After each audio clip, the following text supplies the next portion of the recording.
Hello, everyone.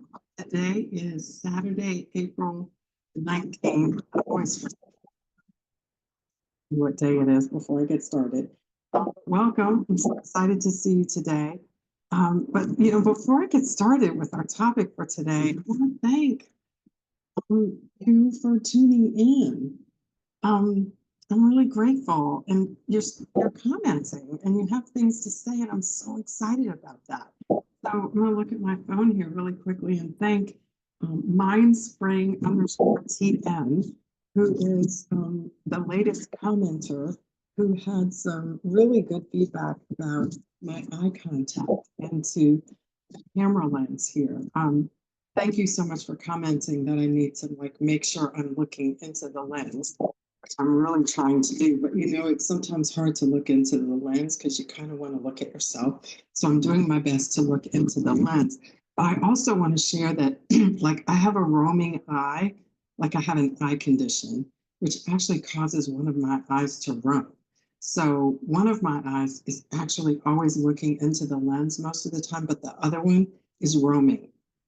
So I realize that it may sometimes look like I'm not looking at you, or at least one of my eyes is not looking at you, but I really am trying to do that.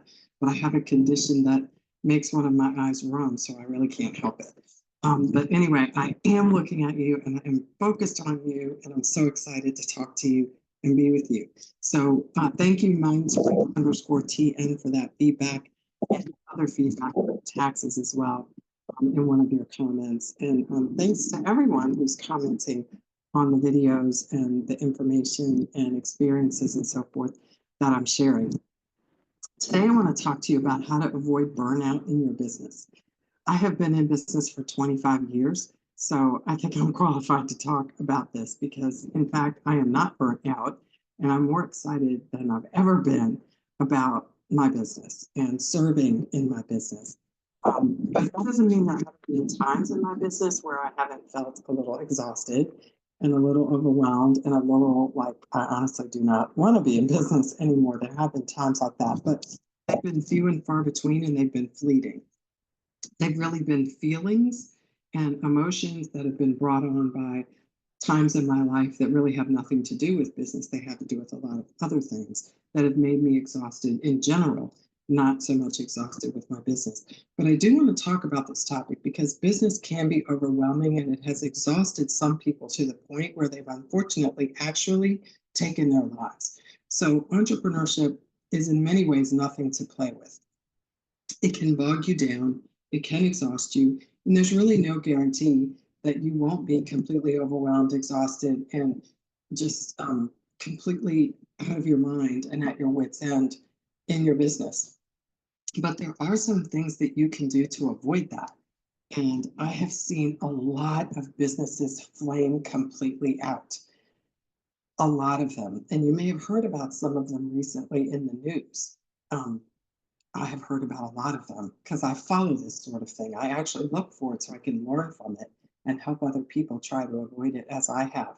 But I want to share some tips that might be useful to you as you go through your entrepreneurial journey. So hopefully you can avoid it as well.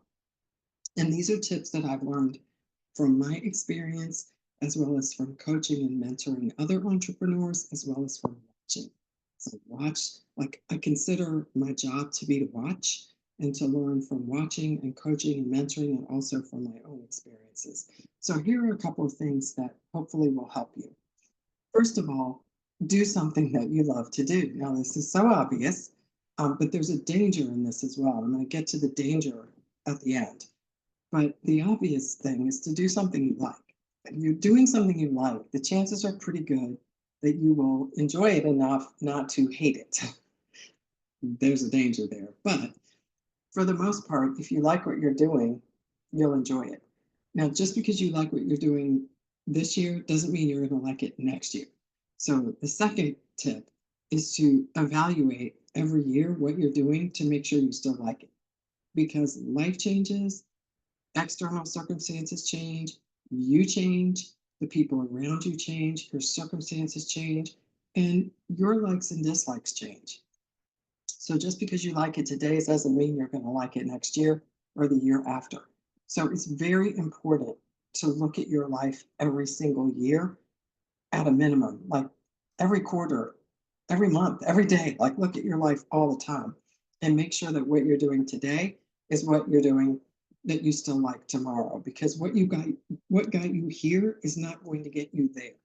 So whatever strategies and tactics work when you're 20 are not going to work when you're 30. They're just not.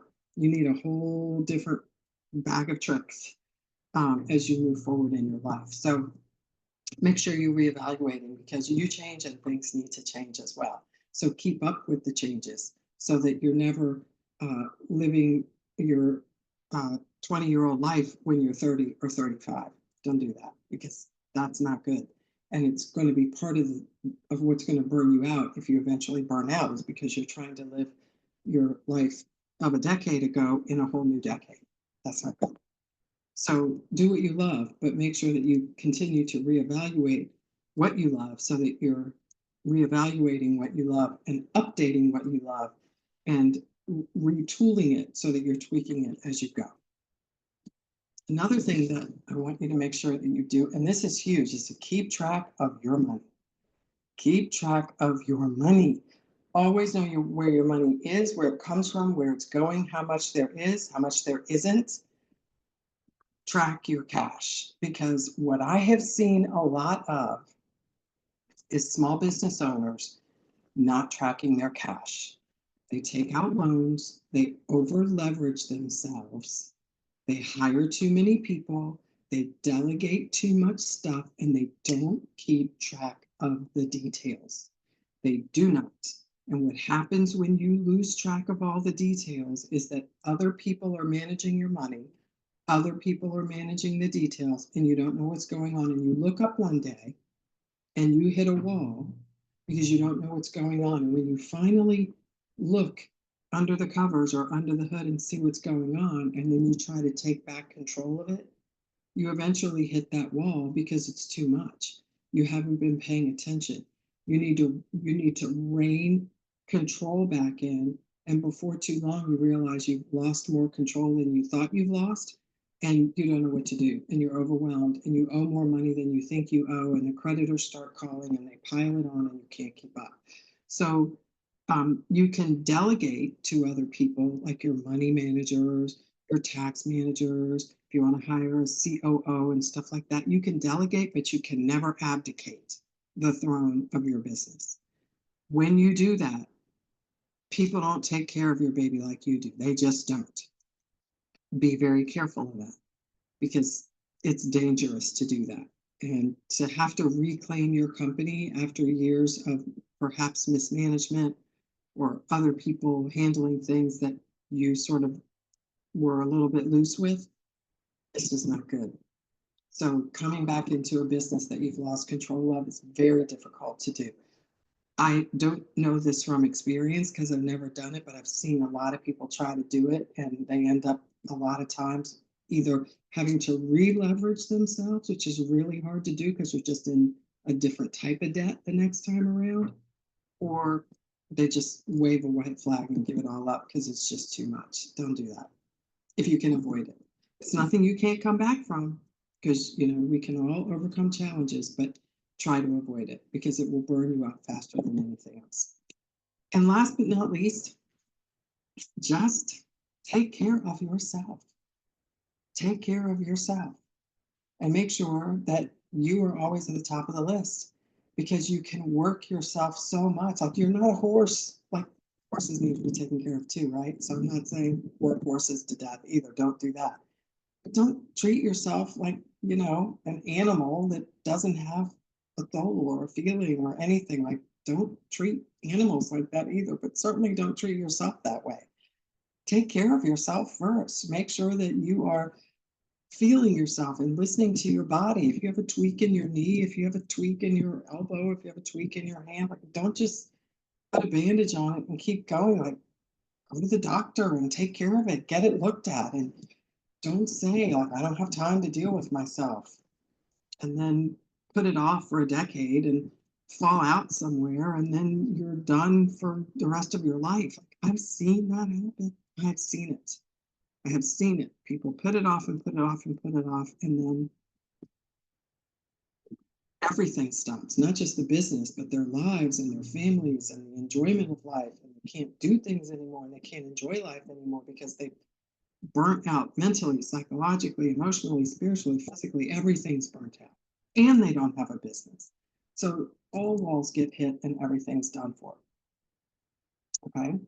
So let me just get to the last thing that I promised you. As I said, at first was enjoy what you do. Like if you do something that you love, hopefully you won't burn out. But the danger there is that you'll do something you love so much that it's kind of like a hobby and you turn it into a business and then you ultimately hate it.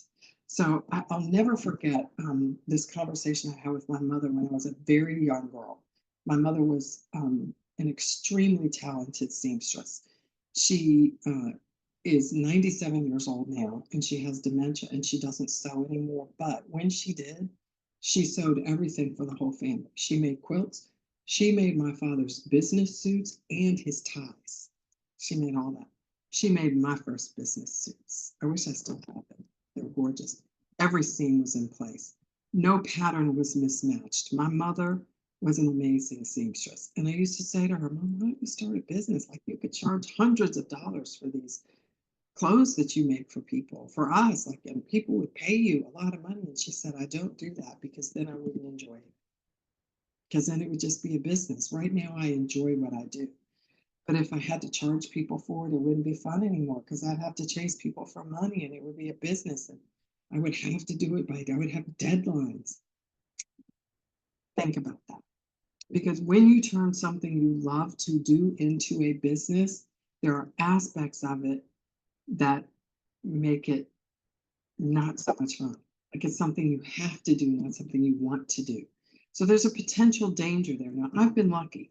I have turned what I love to do for fun and what I would do for free into a business.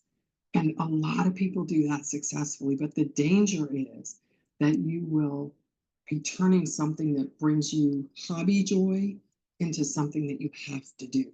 Like you've got to get the work done because it's how you eat, it's how you put food on the table as opposed to something fun. So there's a double-edged sword there and a potential danger. So just be on the lookout for that because just because you enjoy it and you enjoy doing it on the side, so to speak, doesn't necessarily mean that it will be a great business for you. It can mean that it will be, but it doesn't necessarily mean that it will be. And that is why you need to constantly ask yourself the question every year at a minimum, do I still enjoy doing this for a business? Because if you don't, if you really in your soul know that you're not enjoying it anymore and you keep doing it anyway and you ignore that voice inside of you, you are slowly moving toward burnout. And if you don't pay attention, you will get there one day and it will just, you'll be burnt out. But if you pay attention and you sort of tweak as you go and plan and listen to the voice that's saying, you're not really enjoying this anymore. What are you going to do about that? You need to be answering that question if you're hearing that voice.